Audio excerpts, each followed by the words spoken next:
जय गुरुदेव, जय गुरुदेव, जय गुरुदेव, जय गुरुदेव नाम किसका,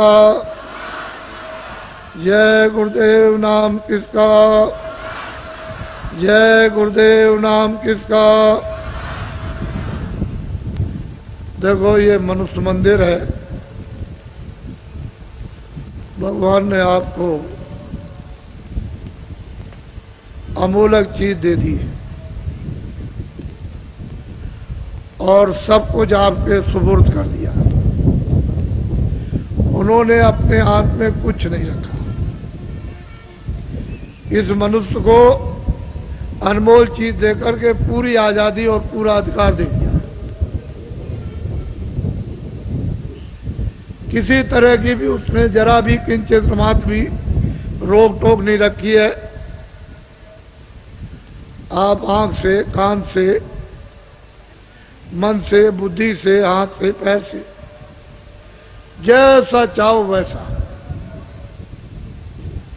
कर्म करो, अच्छा बुरा। उसकी तरफ से जरा भी रोक टोक निशान को भी नहीं।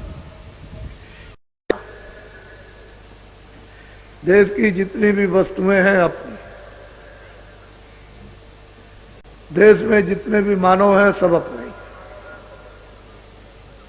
देश एक मुसाफिर खाना है, एक सराय है जिसमें हम लोग सबके सब उस सराय में, बड़ी सराय है, बड़ा धर्मशाला है जिसमें आ रहे और जा रहे, और हम सब लोगों का मिलन थोड़े से समय के लिए, ज्यादा समय के लिए नहीं है।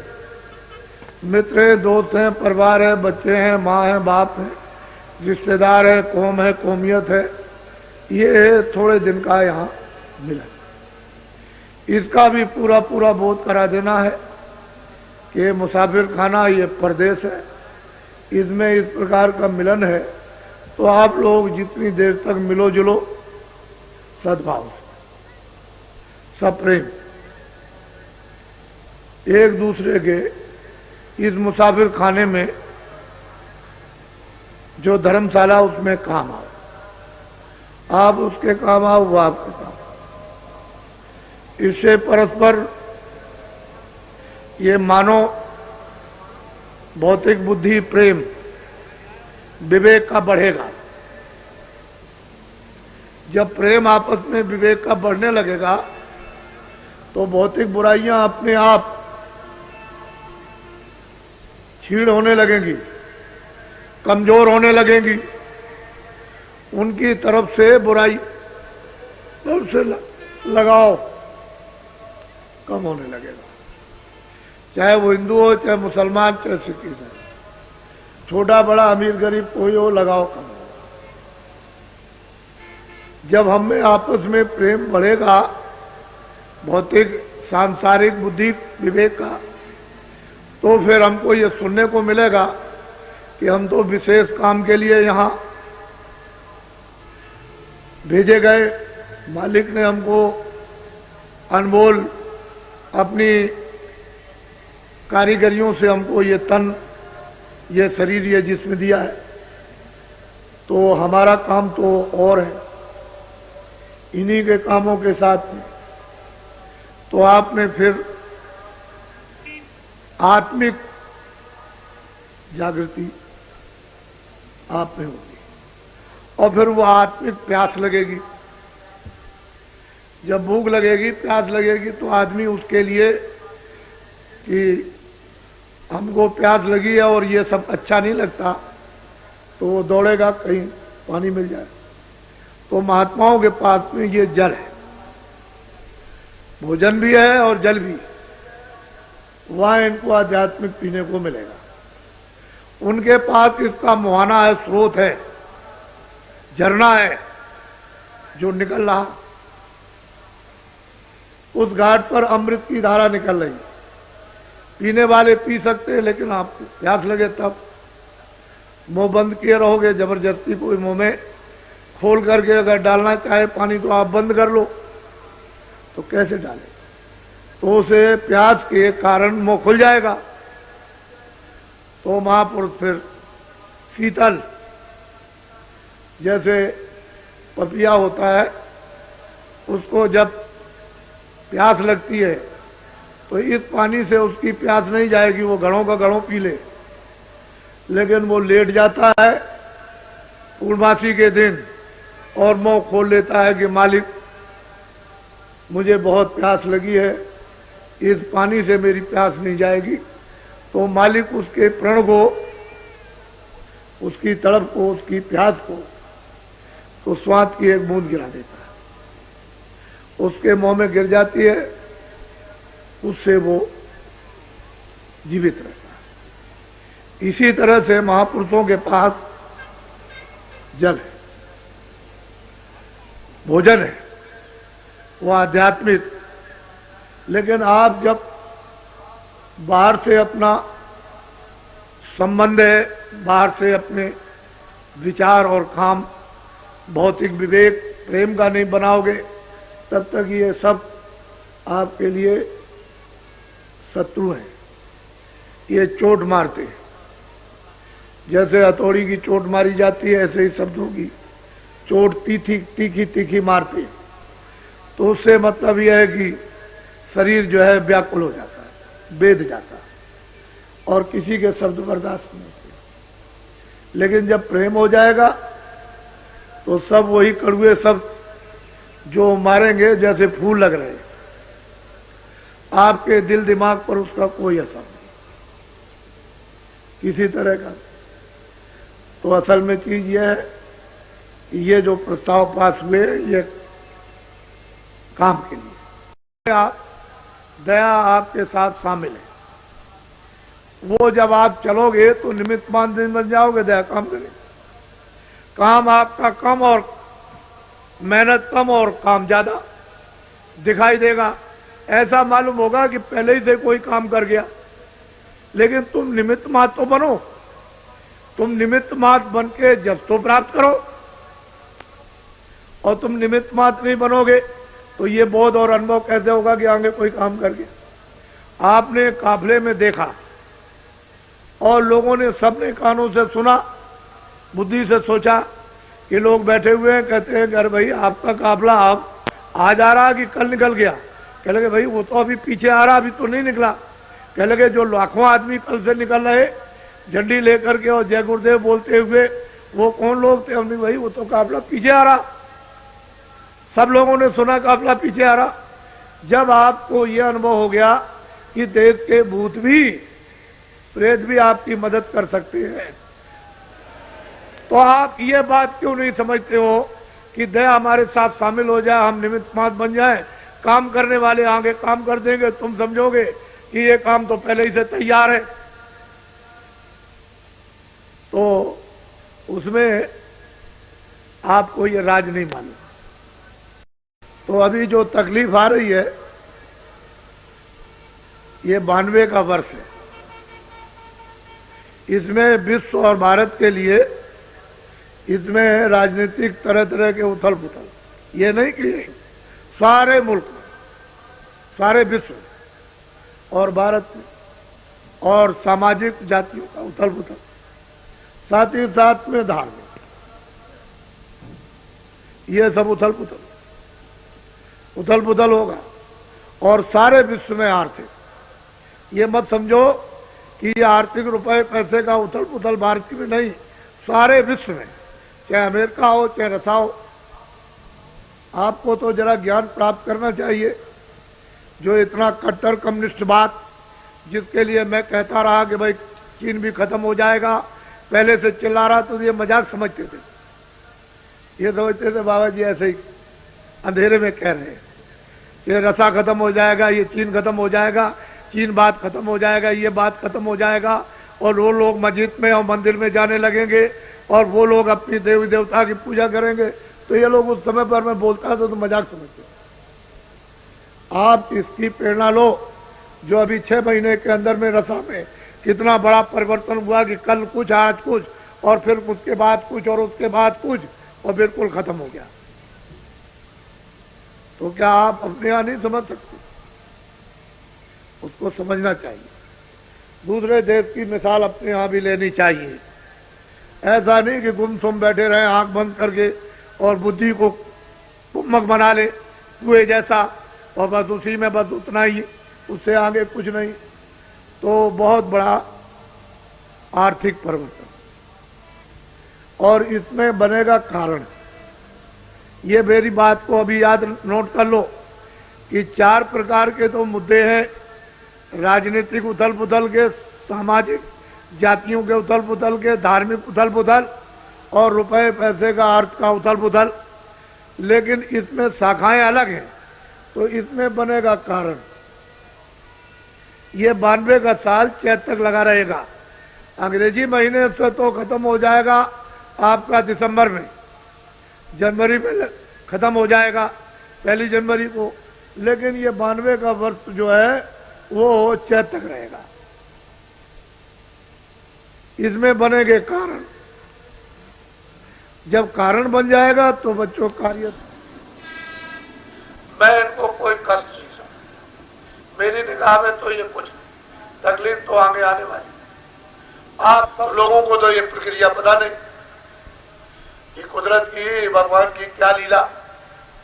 हम तो ईश्वरवादी हैं। विश्वास, मनुष्य हो मनुष्य बनो और अपने को दीनता स्थान पर बैठो, दीन होकर के। तो जब दीन बनोगे तो सब लोग आपको उठा लेंगे, गोद में उठा लेंगे, सत्कार करेंगे, सेवा करेंगे। बच्चा नन्ना मुन्ना होता है तो उसको किसी भी जात का हो, उससे क्या किसी जानवर का हो, छोटा बच्चा के सब उससे प्यार करते, क्योंकि उसमें कोई राग द्वेष तो है नहीं है, तो सब लोग उसको प्यार करते हैं, उसको खिलाते भी है। तो जब तुम छोटे बन जाओगे बच्चे की तरह से, तो सब तुमको प्यार करेंगे, तुमको खिलाएंगे। तो तुमको छोटा बनना चाहिए था।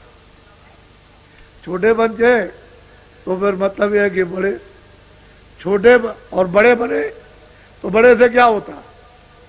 बड़े से होता क्या? एक चिड़ी मार, चिड़िया पकड़ने वाला, वो चिड़िया पकड़ के बाजार में ले जा करके बेचता था। छोटी छोटी चिड़ियाएं पकड़ता था, बड़ी कोई नहीं पकड़ता था। बस एक पिंजरे में बड़े में ले गया, और 2 आने की, 4 आने की, 2 आने की, 4 आने की, वो सब लोग आए और चिड़िया खरीद करके ले गए। तो एक बहुत चिड़ी मार, उसने कहा, अरे भाई तुम क्या देखते हो? कह लगे, भाई मैं देख रहा हूं, मुझे कोई मजूरी नहीं मिल रही।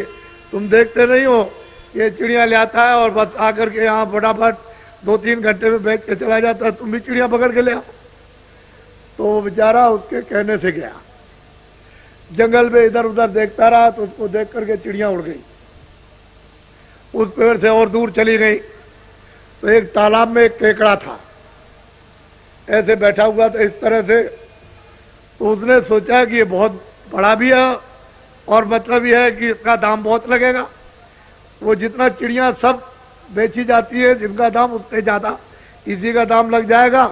तो किसी तरह से उस केकड़ को पकड़ लिया, उसको पकड़ लिया और बाजार में ले गया, उसको बैठा दिया। अब वो केकड़ा ऐसे करके बाजार में बैठा हुआ, और छोटी छोटी चिड़िया सब लोगों ने 2 आने 4 आने की खरीद के चले गए, और बेचने वाले भी चले गए। वो शाम तक अंधेरे तक ऐसा बैठा रहा। तो कह ले, भाई तुम कौन हो? कह लगे, अरे भाई मैं तो आया था कि ये बड़ा है, एक ही पैसा दे देगा, तो मैं तो ले आया पकड़ के। इसका तो एक भी नया पैसा नहीं लगा। इसके बड़े बनने से क्या हुआ? छोटी छोटी चिड़िया यानी बिक गई, और ये इतना बड़ा है और ऐसा मूर्ख और बेवकूफ, इसका कोई भी दाम नहीं लगा। तो जब बड़े बन जाओगे तो आपका कोई मूल्य नहीं है। छोटे बन, परमार्थ में, मानवता में, मनुष्यता में तो छोटा बनना ही चाहिए। और छोटे बनते हैं तो क्षमा करना, अंग्रेजों के राज में जब लोग सेठ साहूकार मंडियों से जब अनाज खरीदते थे, जैसे चना है, तो मुझे एक मुनि मिले, कि आप कहाँ रहते हैं? कह लगे, मैं तो बनारस रहता हूं, मैं यहाँ अनाज खरीद रहा। क्या खरीद रहे? कह लगे मैं चना खरीदता हूं, मद्रास में भेज रहा हूं। तो मैंने उनको 2-3 दिन ये मेहनत करते देखा, कभी 1000 बोरा, कभी 2000 बोरा, कभी 4000 बोरा रोज मतलब है खरीदे, और रोज मतलब ये कि वो ट्रेन से भेजे। तो मैंने एक दिन उनसे पूछा, मैंने कि मुनीम जी ये बताओ कि इसमें मुनाफा कितना होता होगा। कह लगे साफ खर्चा काट के, अपना खर्चा, यहाँ का खर्चा, पल्लेदारी का खर्चा, और इसका खर्चा, और उसका खर्चा, और ले जाने का खर्चा, और वहां का उठाने का खर्चा, वो जितना भी खर्चा है सब काट कूट करके एक बोरे पर 4 आने बचते,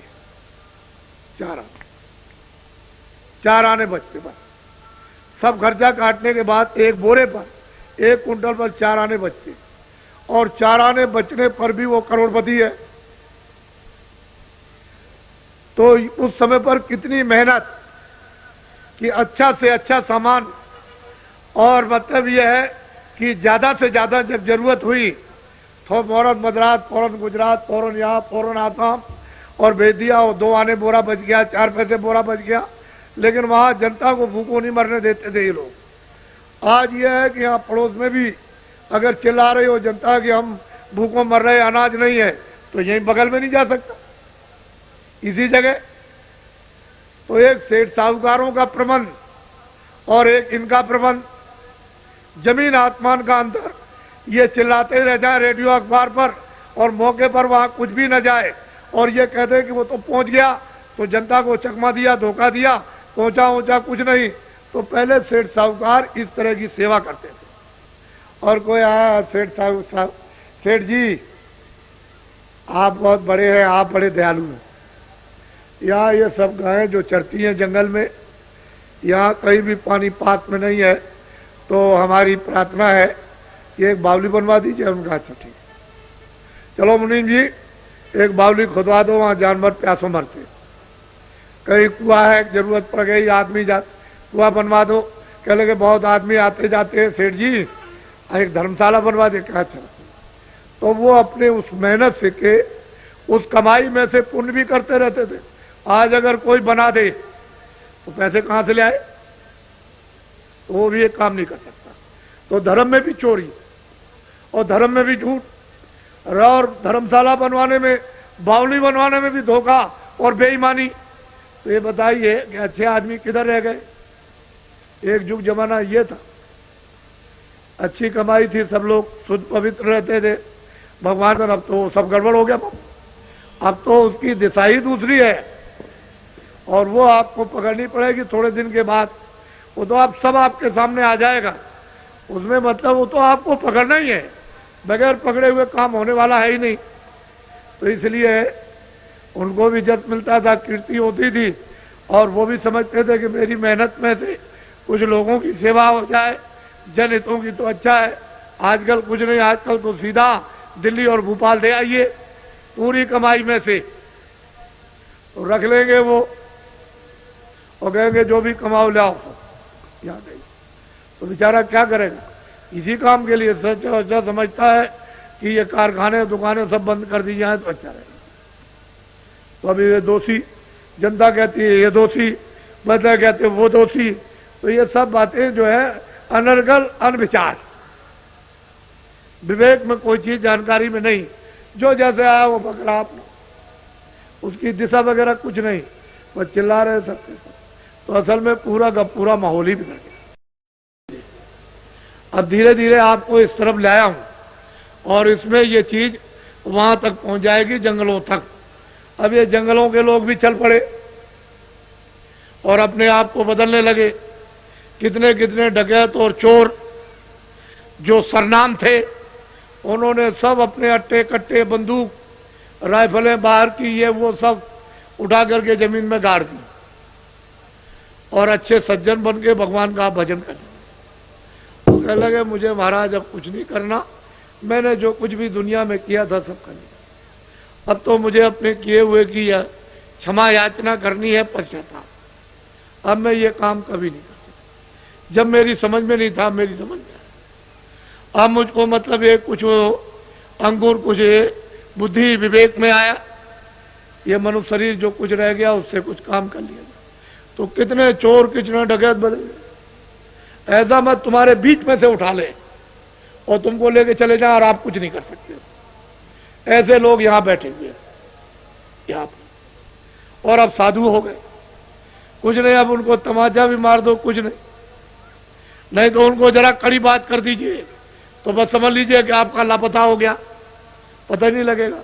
तो ऐसे ऐसे लोग बदल गए। और अब साधु सज्जन दयावान कि दूसरे की तकलीफ को देख के बर्दाश्त नहीं कर पाते। पहले क्या थे और अब क्या। तो ये तो हमेशा परिवर्तन होता है, कोई आज का कोई प्रमाण नहीं है। ये तो पहले के भी प्रमाण है, अब भी है और आगे भी रहेंगे। तो बहुत परिवर्तन हुआ। तो ये तो आपको उसका भगवान का आशीर्वाद मिल गया। अब यह है संदेश, आध्यात्मिक है। ये जीवात्मा बहुत सदियों से इस जिस्म में इन कारागारों में बंद है।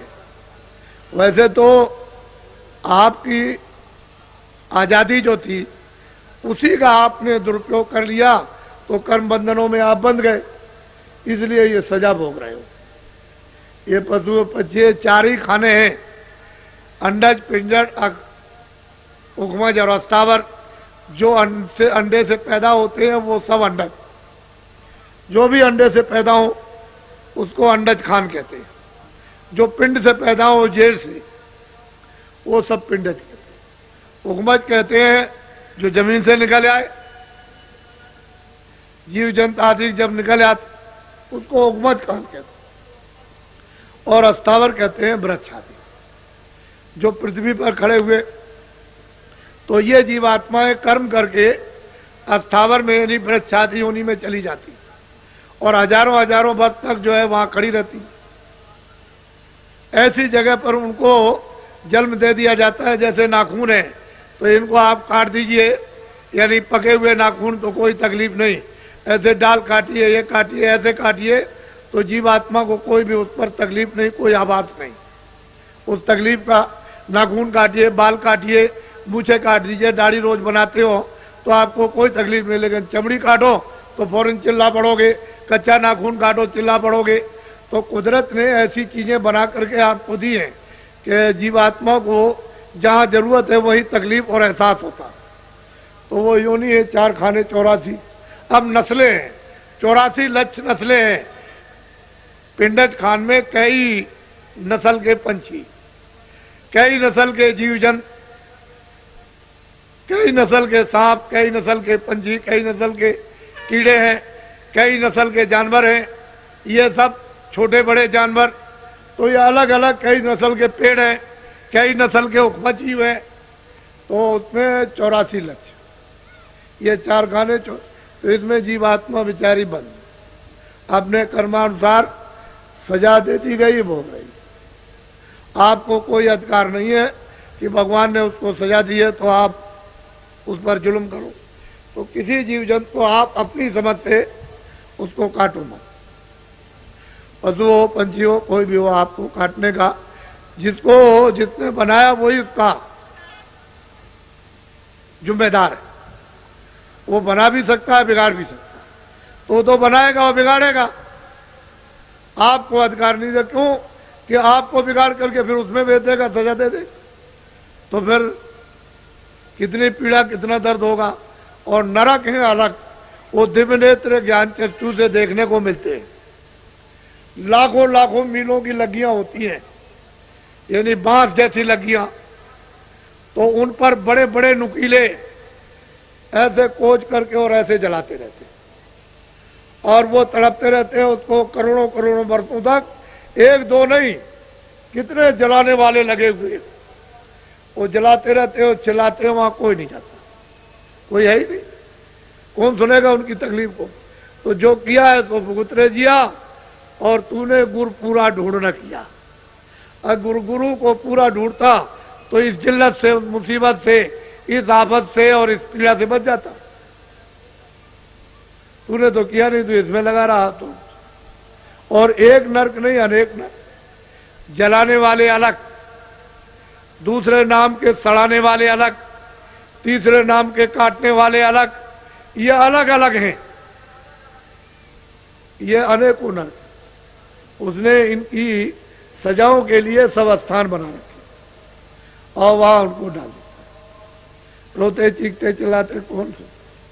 तो इसलिए ये मनुष्य शरीर जरा सी गलती पर अगर निकल गया तो बस फिर उसमें देर क्या लगती है, और उधर में बंद कर देगा तो आपके बस की बात होगी। आपके कोई बस की बात नहीं। कोई जब बाहर के लोग नहीं कुछ कर सकते हैं तो वो तो अंदर से पकड़ के ले जाते हैं। बाहर की आंख और कान और ये वो एक दूसरे का कोई देख नहीं सकता। अंदरी से अंदर ले आए, अंदर से निकालेंगे और उधर निकाल करके उसमें अंदरी से डाल दिया, उस शरीर में बंद कर दिया बस। तो ये अवगत यानी अधोगत, ये जीव को बेचारे को मानव शरीर पा करके फिर मिल गई, और मनुष्य शरीर जो आपको मिला वो अमोलक। तो मनुष्य रूपी ये दोनों आंखों के मध्य भाग में जीवात्मा ऊंचे शिखर पर बैठी है। तो आशा तहां बासा, जल की आशा वाले जल में बासा। भाई आशा के मुताबिक तो बासा होगा। तो जल पृथ्वी की आशा वाले पृथ्वी में बासा। जो जहां आशा बांधेगा इस जड़ में, वही तो उसको जन्म होगा। आपने देखा होगा पत्थर की चट्टान है और उसके अंदर एक कीड़ा, एक लंबा सा 1 फुट का 6 इंची का सामने दिखाई देता है बिल्कुल, और वो जिंदा है। अपने मतलब है कि पैरों को भी चलाता दिखाई देता है, और मतलब ये बैठा हुआ है, अपना मुंह भी उठाता है। लेकिन आपने कभी ये सोचा है कि इसको हवा पानी खाना कहां से मिलता? उसकी आशा इतनी तीव्र जड़ में कि देखिए उसको जड़ में जन्म दे दिया, और उस पत्थर के अंदर उसकी परवरिश हो रही है। तो कहते हैं अजगर करे न चाकरी, पंछी करे न काम, दास मलूका कह गए सबके दाता राम। तो आप अपने में विश्वास क्यों नहीं करते हो कि जो उसने प्रारब्ध हमारे लिए बना वो तो हमको सब मिलेगा। अब कुछ कर्म कर लो, कुछ भगवान का भजन कर लो। तुम इसके लिए रात और दिन लगे पड़े हुए हो, न तुम समझते हो अच्छा न बुरा, इसमें लगे हो। तो ये कुकर्म जो हो रहा, तो फिर मनुष्य शरीर मिलेगा। तो ये जहां आता था आप समझते नहीं हो, आपको मालूम ही नहीं। लेकिन ये जीवात्मा जो दोनों आंखों के बीच बैठी हुई है, और अंधकार में अगर तो यहां जगा लो, इसकी आंख खोल लो, कान खोल लो, तो इसमें चेतनता ना आ जाए वापिस। और ये चेतन जब जगे तो उस चेतन को प्राप्त कर ले जो भंडार है, ये यहां से निकल जाए। फिर ये जन्म मरण में क्यों आएगी, क्यों सजा भोगेगी? वो तो ज्ञान रूपी अग्नि में ये सब, वो तो जल है, उसमें सब सफल हो जाएगी। और सच्चे अनुभवी महात्मा मिल जाए तो फिर ये हमारा जो जीवन बचा हुआ था, असली चीज ये है कि ऊपर जाने तो आपको तो ये सब कुछ नहीं। तो मैंने बताया था कि मन है, बुद्धि है, चित्त है, काम है, क्रोध है, लोभ है, 10 इंद्रियां हैं। इनकी अलग अलग डोर है। आंख की अलग डोर, कान की अलग है, नाक की अलग है, सबके अलग अलग इंद्रिय आ जाते हैं। आप क्या जाते हैं बड़े बड़े जगह में सब करने वाले और लोगा भाव है। ये तो महापुरुषों से माया भी डरती है, काल भी डरते हैं, और मतलब देवी देवता भी। और महापुरुष न मिले तो तो आपको ये चेक करना चाहिए। तो आपको जब किसी को मालूम ही नहीं है कि डोरी किसके हाथ में है, तो वो भंडार है, इसको उसमें पहुंचाना है। इंद्रियों का इंद्रियों में, काम का काम में, क्रोध का क्रोध, तभी काम बन सकेगा। नहीं जीव का कौन काम करने वाला? हिसाब था धोखा दिया। तो ये सब अंदर में जब दिव्य नेत्र ज्ञान चक्षु जब खुलता है और कान खुल जाते हैं और अंधेरा चला जाता है, प्रकाश इस सूरज से, चंद्रमा से, तारों से बहुत ज्यादा सामने जब प्रकट होता है, वो सब एक ही घटना में इतना चिल्लाया जाता कि वो दर्द फैल गया। पृथ्वी पर फल नहीं रहेगा, अनाज नहीं रहेगा, तड़प तड़प के बच्चे को मारोगे, बच्ची को मारोगे, प्राणों की रक्षा के लिए उसको मार दोगे, वो चली जाएगी कहीं बाहर, तब तक बच्चा घर में है, अनाज है नहीं, तो बच्चे को मार के खा गए, पता ही नहीं। जब कुछ नहीं मिला तो औरत को मार दिया, औरत ने रात को आदमी को काट दिया, समझ गए, प्राणों की रक्षा के लिए, क्योंकि घास है नहीं, चलो बरपत्ती फल है नहीं है।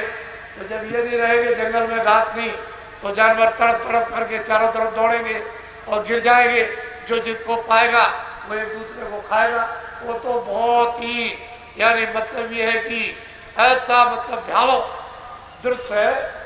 जब क़यामत आती है महाप्रलय, तो बहुत पानी नहीं मिलेगा, अब जंगलों में आग लग जाएगी, घास का नाम नहीं थी, ये जानवर मरने लगेंगे, वहां जल जल के कितने जीव जल जाएंगे, दर्दनाक, कोई वर्णन नहीं करता। और फिर पानी को मतलब अग्नि सोखती है, तो ये जल के जितने भी जीव हैं ये सब एकदम बाहर तड़प तड़प करके, पानी की बूंद नहीं मिलेगी, तड़प तड़प करके, जब तक है तो एक दूसरे को तड़प तड़प करके, किसी अग्नि को वायु सूख लेती और वायु को आता। न यहाँ मंदिर, न मस्जिद, न ये पृथ्वी, न वायु, न कोई गीता, न रामायण, न उसी आकाश। जब इसने वायु को खींच लिया तो आकाश में सब, और आकाश और सब को माया करते हुए, तो स्वर्ग और वैकुंठ जितने भी 14 भवन, 14 लोक और 14 कवच, ये सब ब्रह्मा महादेव, जितने भी देवी देवता, ये 9 करोड़ दुर्गा, 10 करोड़ शंभु और 33 करोड़, ये सब के सब पूरे के पूरे सिमट जाते हैं महाराज। और उसे आद्या शक्ति को निरंजन भगवान ने सुनी, और निरंजन भगवान को और इसको सब ऊपर माया बैठी, वो सबको समेटती है। जितने भी वहां के लोग सूक्ष्म है वो सबको समेट, फिर इनको सबको समेटते ही ब्रह्म, ये सब समझते थे। जितने आने को लोग उनके बाद सरकार सबको समझते थे, कुछ नहीं। कितने जो जहां निरंजन भगवान ने उसी की आवाज पर तो ये सब रचना टिकी हुई है, तो धीरे से बंद कर दिया, क्षणों में कुछ नहीं। जब सूरज को जब खींचता है तो जरा सा ऐसे खींचा, बस शरीर निर्जीव हो, उसी सूरज के ही उस शक्ति और उसके ही प्रकाश से टिका हुआ, और जरा सा खींच के अलग किया, बस ऐसे ही वो बंद करता है जब आवाज को, तो यहाँ किस पर टिकेंगे, कोई चीज टिकने वाली है ही नहीं। हर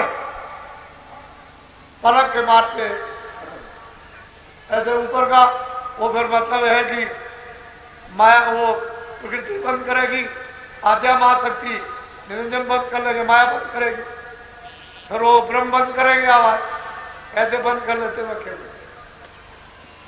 ये सारी रचना शब्द नाम पर, आवाज पर बाजू, पूरा का पूरा ये सब उसी पर, और उसी आवाज पर हम उतरे और दोनों आंखों के पीछे बैठा दिया। तो आवाज तो छन के आ रही है, अगर बिल्कुल ही आवाज बंद हो जाए तो एक सेकेंड, एक क्षण में इस शरीर के अंदर जीवात्मा नहीं रह सकती है, तो आवाज का ठंडक का सहारा। और जब आंख कान खुल जाते हैं तो प्रकट हो जाती है, उसी को कहते हैं नाम जी जब जागे जोगी। उसे नाम को जगाकर जब जीवात्माएं उससे संबंध कर लेती है, जुड़ जाती है, पकड़ लेती है, योग पथ प्राप्त निकल जाती है। तो आपको तो ये बात कुछ है, इसलिए आप लोग हमारी सनातन अनाथ काल की ये आत्मिक विद्या दौलत संपत्ति है, और भारत में हमेशा यहाँ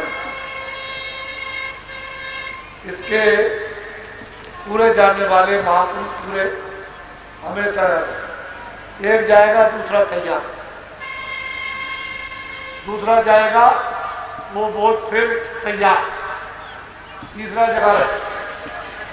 इसीलिए बराबर ये कहा गया है कि महापुरुषों की खोज करो, आगे आने वाली पीढ़ी को भी खोजना, उसके आगे पीढ़ी आएगी उसको भी खोजना, उसके आगे पीढ़ी आएगी उसको भी खोजना।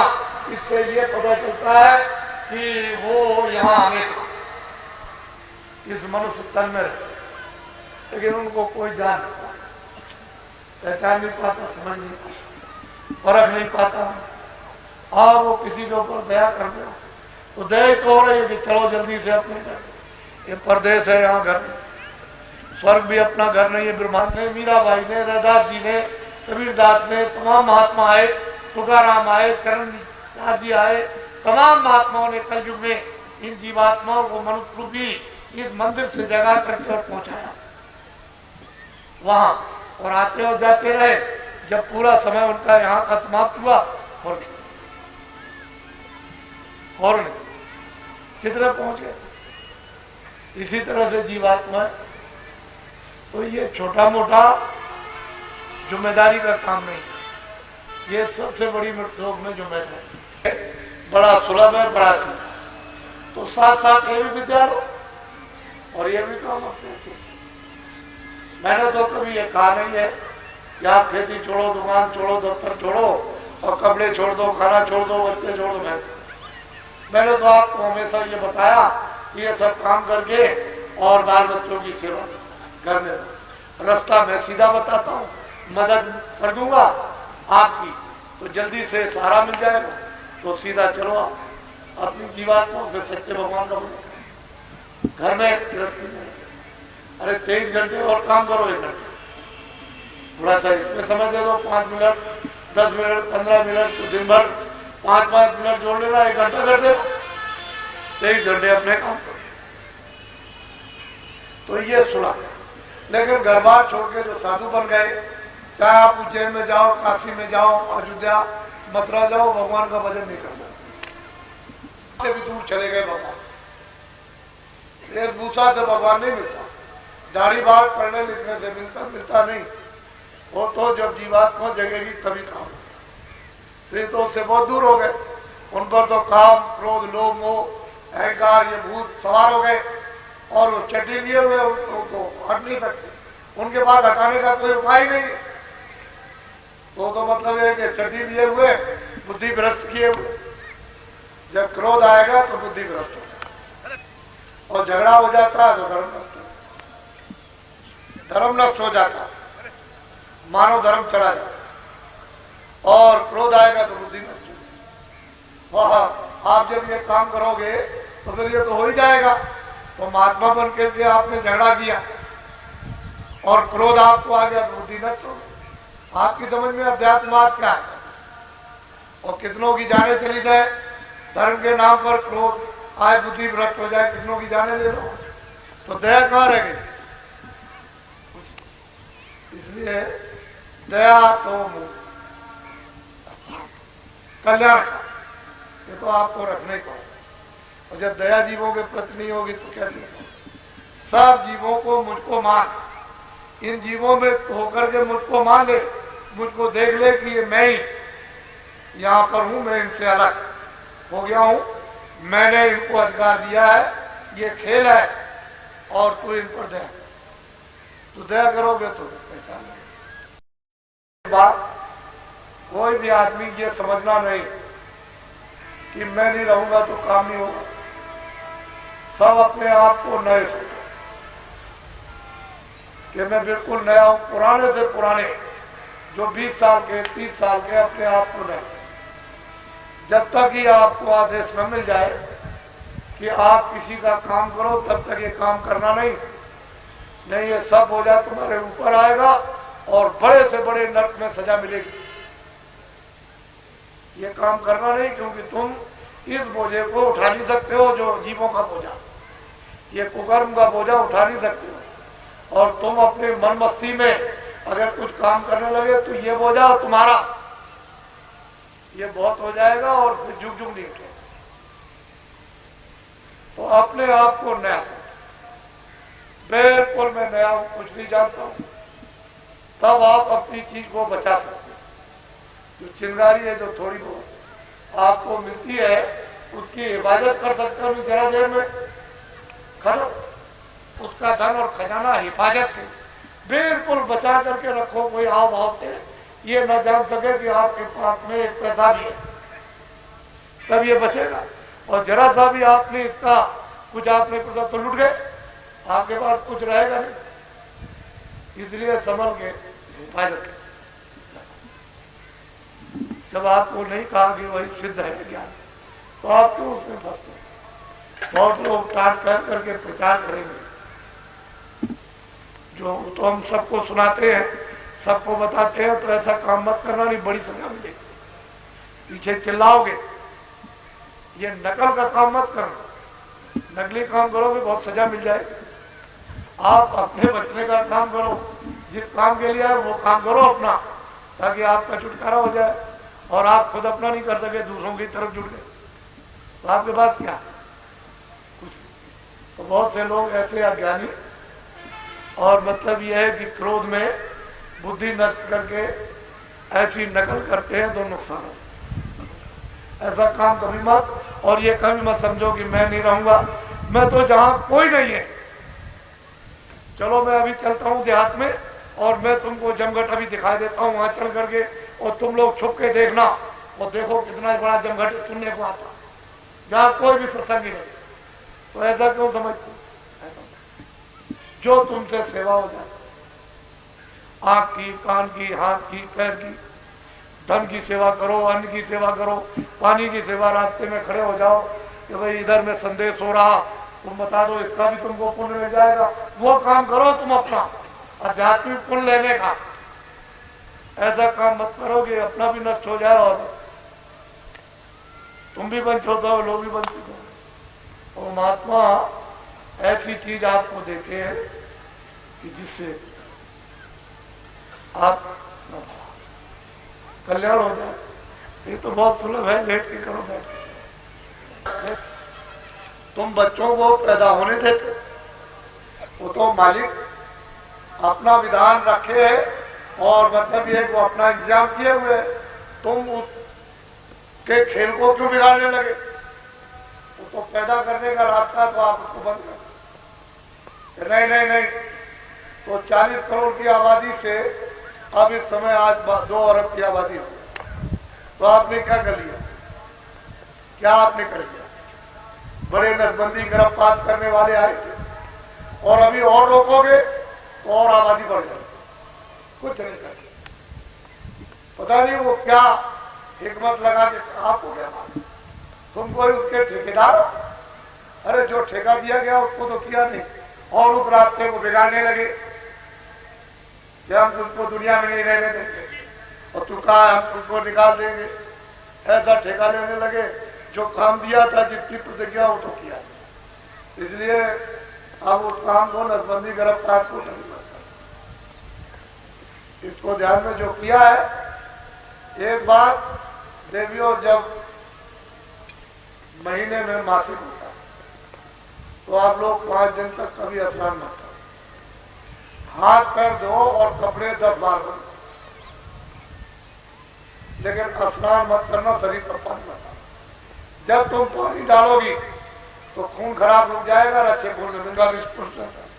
अब कुछ नहीं है, नल खुल गया और बस आप बैठ गए 5 दिन तक रोज नहाते, वो सब बीमारी वही रुक करके और फैल गई।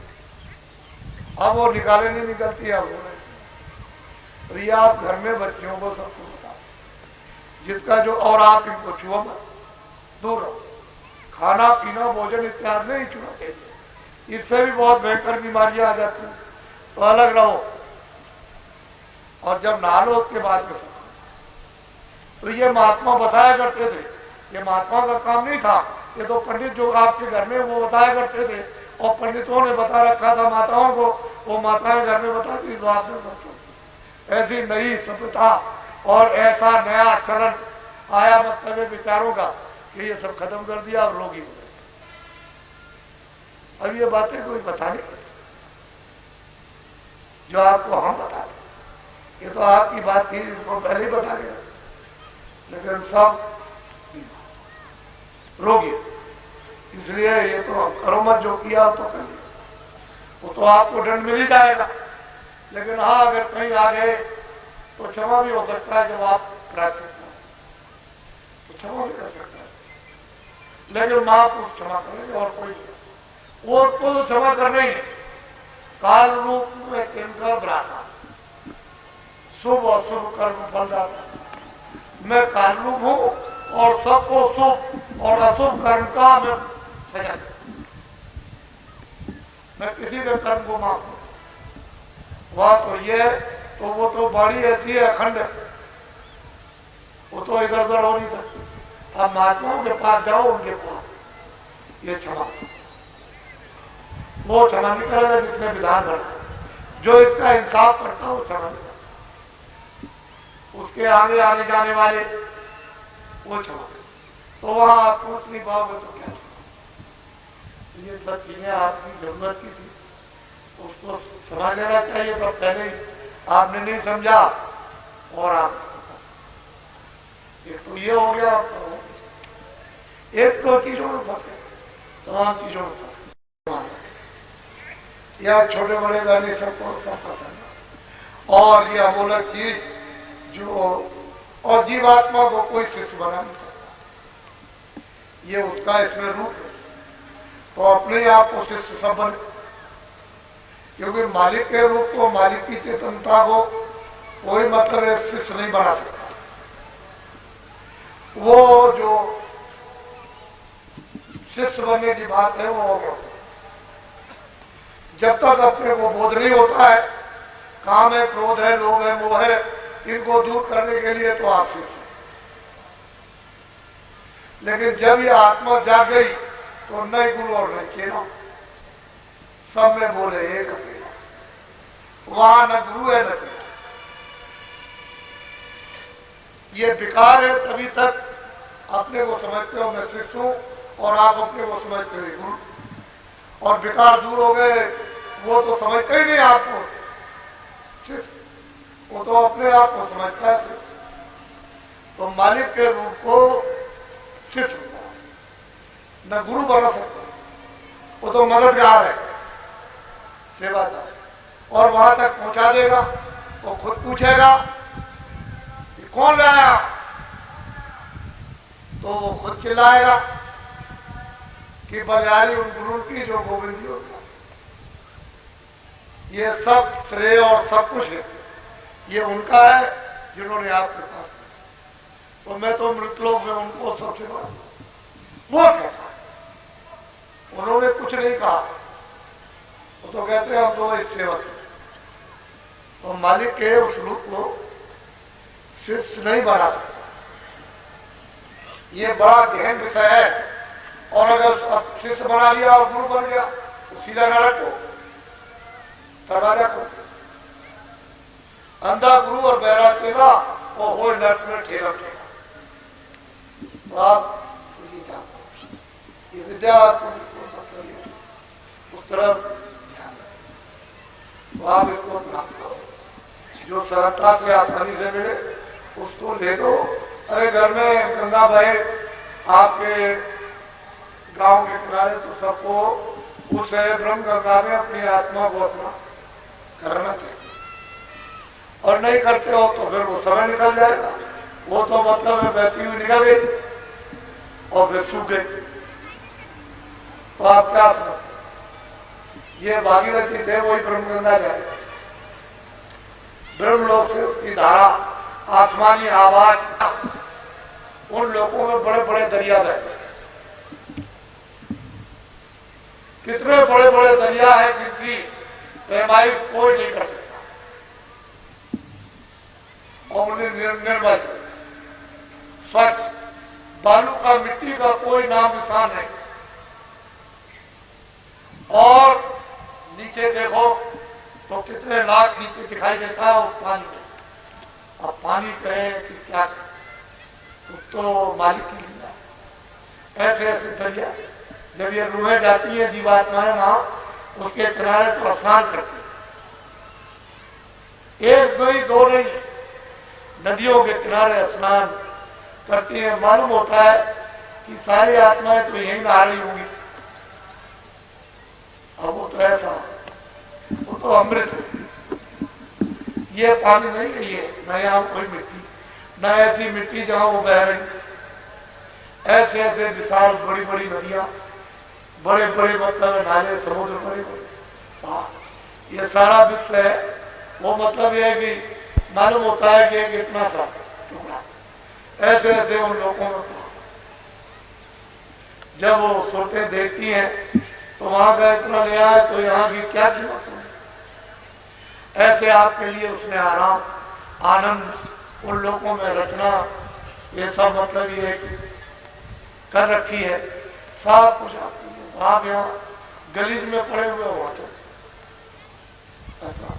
ये तुलसीदास जी ने जो लिखा है वहां त्रिवेणी में, यहाँ त्रिवेणी नहीं है, तो त्रिवेणी की नदी बड़ी, ये त्रिवेणी वहां क्या है, ये तो बालू मिट्टी की त्रिवेणी है, वहां तो मिट्टी नाम है था, वहां स्नान।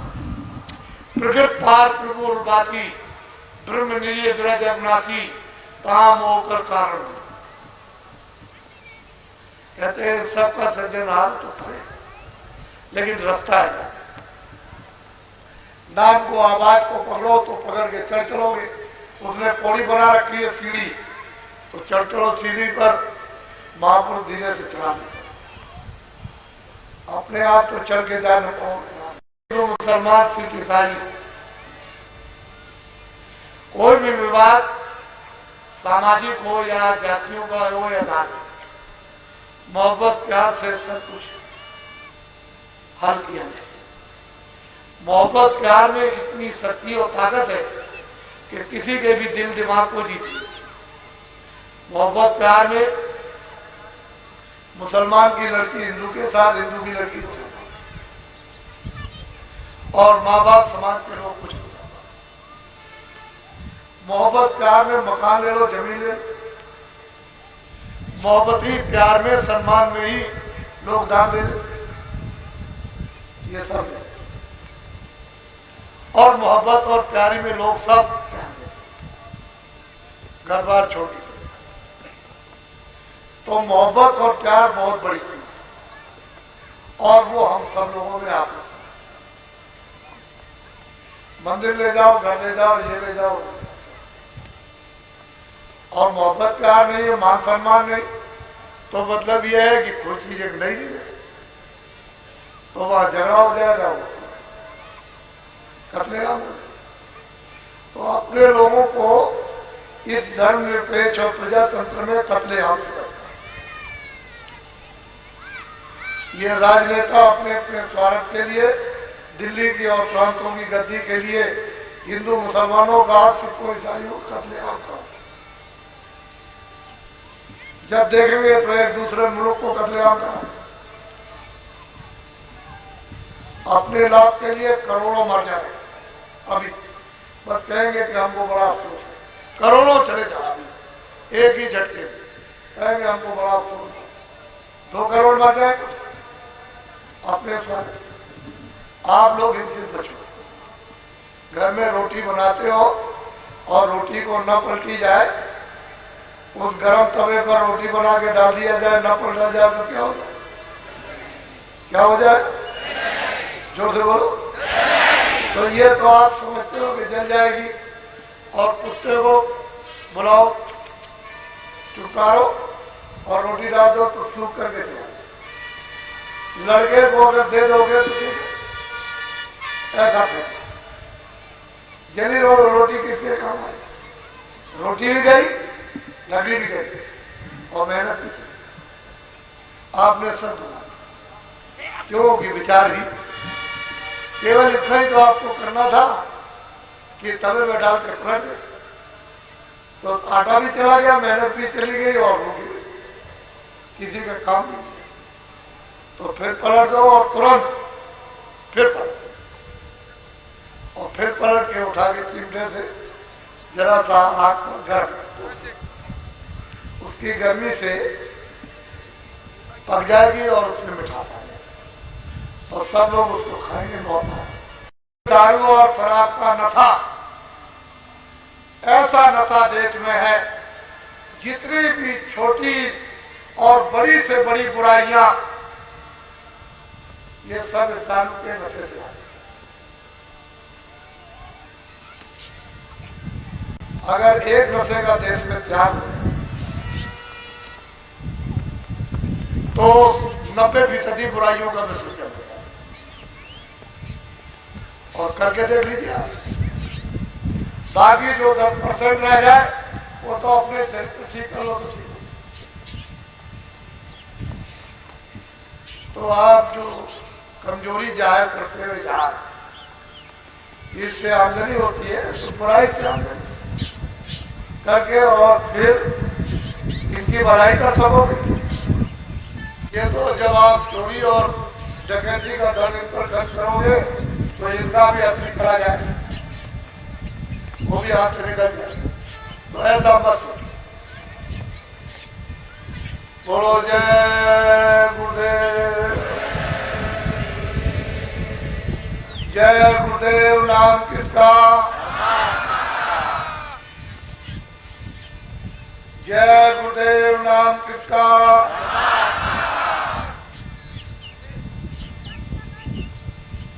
जय गुरुदेव नाम किसका?